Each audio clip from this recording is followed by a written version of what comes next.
Alors je voudrais tout d'abord souhaiter la bienvenue à tous nos clients, entreprises ferroviaires, à nos partenaires, aux autorités organisatrices, en particulier aux régions, car c'est ensemble et pour vous que nous travaillons tous les jours.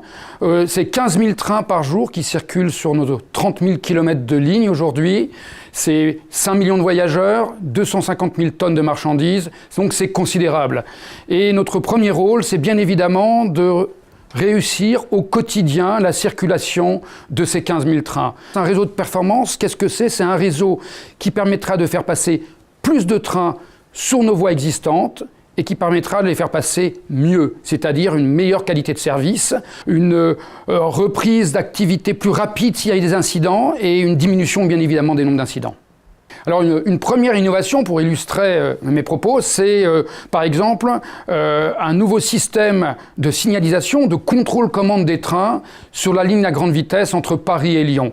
La technologie d'aujourd'hui nous permet de mettre plus de trains, c'est-à-dire de diminuer l'écart entre deux trains. Donc ça va nous permettre, par exemple, sur Paris-Lyon, de passer aujourd'hui 13 trains par heure à 16 trains par heure. Ça va nous permettre aussi donc de repousser la saturation de cette ligne de 20 à 25 ans.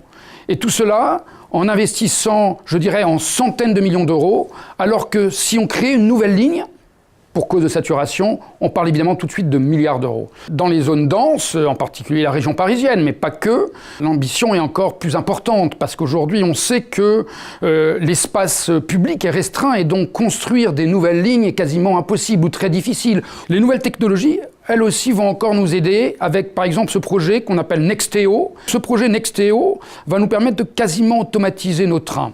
Et donc même chose, d'augmenter la capacité de 25-30%, c'est-à-dire 25 à 30% de trains en plus sur les mêmes lignes. Ça va nous permettre aussi évidemment d'améliorer la qualité de service car ces systèmes sont beaucoup plus souples, beaucoup plus réactifs et donc en cas d'incident, on peut repartir beaucoup plus rapidement. On peut remettre le système en marche beaucoup plus rapidement et donc on va améliorer la ponctualité, la fiabilité du système, sa robustesse. Alors le digital a un impact important sur la signalisation, sur le contrôle-commande, c'était l'exemple de Nexteo ou de notre projet sur Paris-Lyon, mais le digital est aussi une véritable révolution dans notre capacité à mieux maintenir, à maintenir moins cher, mais aussi à maintenir, je dirais, juste à temps, c'est-à-dire une maintenance prédictive, une maintenance par laquelle on intervient juste avant l'incident, mais uniquement quand nos composants commencent à avoir des problèmes.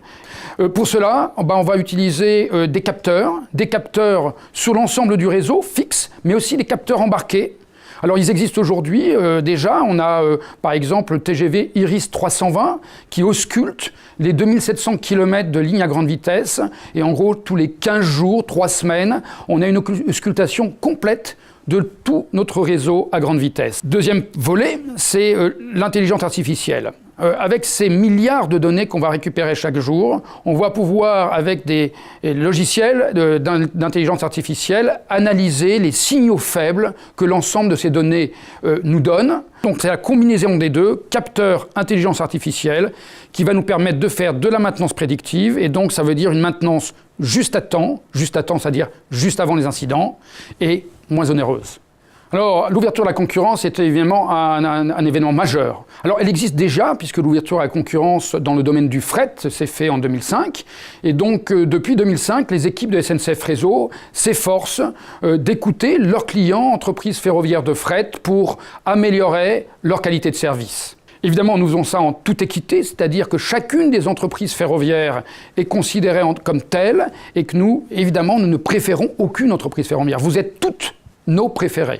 Notre objectif, notre mission première, c'est d'optimiser, d'augmenter plutôt le nombre de trains, le nombre de circulations sur notre réseau ferré national.